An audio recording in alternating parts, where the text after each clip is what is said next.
Good morning to all of you. Welcome back my YouTube channel. आप सब कैसे हैं? उम्मीद है कि आप सब भी बढ़िया होंगे और आप सबकी पढ़ाई भी अच्छे से चल रही होगी।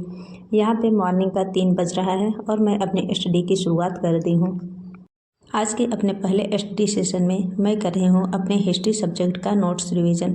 और इसमें आज का मेरा टॉपिक था कि प्राचीन भारतीय इतिहास के जितने भी स्रोत हैं उसे मुझे अच्छे से रिवीजन करना था। और अभी मैं कोशिश यही करती हूँ कि जो भी टॉपिक अपने नोट्स से रिवीजन करती हूँ उसका मैं तुरंत ही अपनी जो MCQ बुक है उससे प्रैक्टिस भी कर लेती हूँ और इससे हमारा एक चैप्टर अच्छे से कंप्लीट हो जाता है।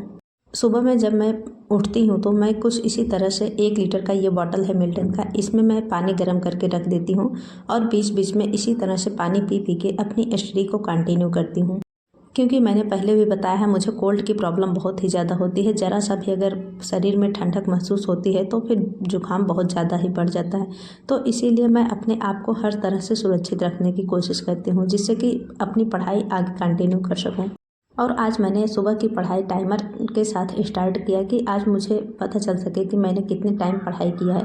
हालांकि ये डेली पॉसिबल नहीं हो पाता है। सबसे मेन प्रॉब्लम ये है कि ये जो मेरा टैब है इसमें किसी दिन प्रॉब्लम ये हो जाती है कि ये खुलता ही नहीं है। तो इसीलिए डेली का तो नहीं सेट हो पाता, लेकिन कोशिश यही रहती है कि अपने टाइम को देख सकूँ कि कितने टाइम तक मैं पढ़ाई कर पा रही हूँ। और आज मैं बताऊँ तो मैंने सुबह 3 बजे से लेकर 6 बजे तक टाइमर के हिसाब से 2.5 घंटे प्लस की स्टडी कर लिया है। तो यही होता है कि जब हम टाइमर लगा के पढ़ते हैं तो फिर हमें पूरा टाइम पता चलता है। हालांकि टाइम मायने नहीं रखता, लेकिन फिर भी हमें एक ये अंदाज़ा हो जाता है कि हम अगर सुबह उठ गए हैं तो हम अपनी पढ़ाई के लिए कितना टाइम दे पाए हैं, जिससे कि हमारे अंदर ही एक सेल्फ मोटिवेशन आता है और हम आगे पढ़ाई अपनी कंटिन्यू कर पाते हैं। अभी के टाइम पे मैं कोशिश करती हूँ कि डेली सुबह उठ के पढ़ाई कर पाऊँ, लेकिन फिर भी किसी दिन मुझे कोल्ड की प्रॉब्लम ज़्यादा हो जाती है तो फिर उस दिन नहीं उठ पाती हूँ। लेकिन जब लगता है कि थोड़ा सा तबीयत सही है तो फिर इसी तरह से उठ के मॉर्निंग में पढ़ाई ज़रूर करती हूँ। और जिस दिन सुबह की पढ़ाई अच्छे से हो जाती है उस दिन पूरा दिन भी अच्छे से ही बीतता है, क्योंकि हमें एक्स्ट्रा टाइम मिल जाता है पढ़ाई के लिए और हम थोड़ा ज़्यादा सिलेबस कवर कर पाते हैं। तो इसीलिए अभी के टाइम पे जो भी समय मिल रहा है हम हाउसवाइफ को ये सुबह का टाइम हमें अपनी पढ़ाई के लिए ज़रूर ही यूज़ करना पड़ेगा। इसके अलावा हमारे पास दूसरा कोई ऑप्शन नहीं है। अगर हम ये सोचें कि हम सुबह में ना उठेंगे और हम दिन में अच्छे से टाइम निकाल कर पढ़ाई कर लेंगे तो ये थोड़ा सा मुश्किल हो जाएगा, क्योंकि हमारे घर के काम ख़त्म होने वाले नहीं हैं, बच्चों की जिम्मेदारियां हमें ही देखनी है। तो फिर इन सब के बीच में अगर हम सुबह में पढ़ाई नहीं करेंगे तो फिर हम उतना टाइम नहीं दे पाएंगे जितना हमें देना चाहिए अपनी पढ़ाई के लिए। देखते ही देखते अभी फरवरी भी आधा बीत गया है और बस इसमें भी 15 दिन से कम ही बचे हैं। तो अगर हम इसी तरह से अपना एक एक दिन ऐसे ही गंवाते रहेंगे तो फिर एग्ज़ाम की डेट भी पास में आ जाएगी और हमारी तैयारी बिल्कुल भी नहीं हो पाएगी। हमें बस बाद में पछतावा ही मिलेगा। तो इसीलिए ज़्यादा ज़रूरी है कि बाद में पछताने से अच्छा अभी अपनी मेहनत कर लिया जाए। मेहनत कभी भी बेकार नहीं जाती, तो हमें अभी अपनी मेहनत ही करना है, क्योंकि मेहनत के दम पे ही हम कुछ हासिल कर सकते हैं। और अगर हम भाग्य के भरोसे बैठे रहेंगे तो फिर कुछ हासिल होने वाला नहीं है। जितने हम मेहनत करेंगे उसी तरह से हमारा भाग्य भी परिवर्तित होते जाएगा।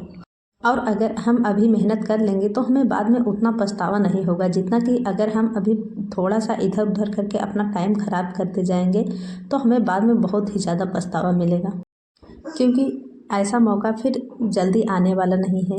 आप लोग देख ही रहे हैं कि एक तो यूपी में वैकेंसियों का ये हाल है, खासकर टीचिंग एग्ज़ाम की। तो ये जो मौका सामने दिख रहा है हमें इसमें अपनी पूरी ऊर्जा लगा के अपनी मेहनत। और एक बात ये तो सच्चाई है कि जो 4000 कुछ सीटें हैं उसमें 13 लाख लोगों ने फॉर्म फिलअप किया है। तो इसमें तो सिलेक्शन 4,000 लोगों का होना है, लेकिन फिर भी ये वही लोग होंगे जो कि अभी अपने मेहनत पर विश्वास करके अपनी मेहनत करते रहेंगे। और जो लोग ये सोचें कि हम भाग्य के भरोसे पता नहीं हमारा होगा कि नहीं होगा, इस सब डाउट में जो रहेंगे तो फिर वो तो बहुत ही ज़्यादा पीछे चले जाएंगे। तो इसीलिए अभी ज़्यादा ज़रूरी यही है कि हमें अपनी मेहनत पे अच्छे से भरोसा करते हुए हमें मेहनत लगातार करनी है। हमें हर दिन एक नई ऊर्जा के साथ उठ के हमें अपनी पढ़ाई के लिए टाइम देना ही है और हर दिन इसी तरह से अपने आप को मोटिवेट रखना है। और ये बात ज़रूर है कि हम जब तैयारी करते हैं तो ये सारी चीज़ें हमारे माइंड में ज़रूर आती हैं कि सीटें कम है, बहुत सारे लोग हैं, पढ़ने वाले बहुत लोग हैं। तो फिर इन सारी चीज़ों से मोटिवेशन डाउन होता है, ऐसा हर एक एस्पिरेंट के साथ होता है। लेकिन फिर भी अगर हम ज़्यादा टाइम अपनी पढ़ाई में लगाएं तो फिर हमारे पास ये सब सोचने का मौका ही नहीं मिलेगा। हर हाल में जो भी टाइम अगर हमारे पास फ्री हो तो हमें उसे सिर्फ अपनी पढ़ाई के लिए यूज़ करना है और इधर उधर की बातों को सोचने से बचना है, क्योंकि जितना ज़्यादा हम ये सब चीज़ें सोचेंगे उतना ज़्यादा केवल डिमोटिवेशन होगा और हमारी पढ़ाई डिस्टर्ब होगी। तो इसीलिए अभी का समय है कि हमें इन सारी चीज़ों से थोड़ा सा बचना है। हालांकि ऐसा होता नहीं है, हर एस्पिरेंट के सामने ये सारी चीज़ें ज़रूर आ जाती हैं, लेकिन फिर भी जितना ज़्यादा हो सके अपने आप को व्यस्त रखने की कोशिश किया जाए तो फिर थोड़ा सा इन सब चीज़ों से साइड हो सकते हैं।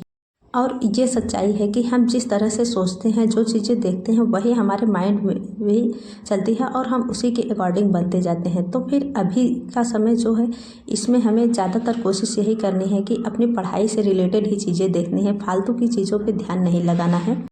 इसी तरह से हर हाल में अपने को व्यस्त रख के अपनी पढ़ाई पे ज़्यादा फोकस करना है और हम अपने समय की कीमत को समझना है, क्योंकि ये जो समय बीत रहा है, समय तो वापस आने वाला नहीं है। तो फिर इस समय का अच्छे से यूज़ किया जाए और अपनी पढ़ाई पे ज़्यादा फोकस किया जाए। और आज मैंने जो मॉर्निंग में स्टडी किया था उसी का ही थोड़ा सा रिकॉर्डिंग कर लिया था। और फिर दिन में मुझे हॉस्पिटल जाना पड़ा क्योंकि बेटे का स्वास्थ्य थोड़ा सा डैमेज है, तो फिर दिन की पढ़ाई थोड़ी सी डिस्टर्ब हुई थी। तो यही प्लस पॉइंट है सुबह की पढ़ाई करने से। अगर हम सुबह में पढ़ाई नहीं किए होते तो आज का तो मेरा पूरा दिन ही बेकार चला जाता, क्योंकि हॉस्पिटल में मुझे लगभग 2 घंटे से ज़्यादा का समय लग गया था। फिर इसके बाद आप लोग जानते ही हैं कि जब बच्चे स्कूल से आ जाते हैं तो फिर उस बीच तो पढ़ाई करना थोड़ा सा मुश्किल हो जाता है।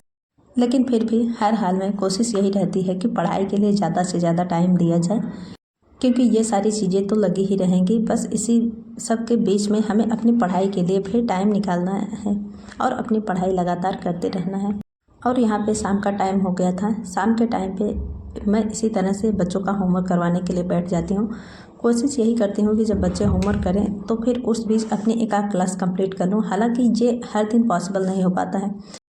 ऐसा इसलिए होता है कि दोनों बच्चों की सेम अभी एज है और दोनों को अगर साथ में बैठा दिया जाए तो फिर इसी तरह से कुछ इन लोग का तमाशा चलता रहता है। तो फिर यहाँ पे किसी तरह से इन लोग का होमवर्क करा, और होमवर्क करवाने में लगभग किसी दिन होता है कि आधे घंटे में कंप्लीट हो जाता है, नहीं तो 1 से 1.5 घंटे का टाइम चला ही जाता है। अगर 1 मिनट भी इन लोगों से अपना ध्यान साइड किया जाए तो फिर इन लोगों का अलग ही तमाशा स्टार्ट हो जाता है। तो इसीलिए मैं कोशिश करती हूँ कि पास में बैठ के ही इनका होमवर्क कंप्लीट करवाऊँ, और आप लोग ये देख ही सकते हैं।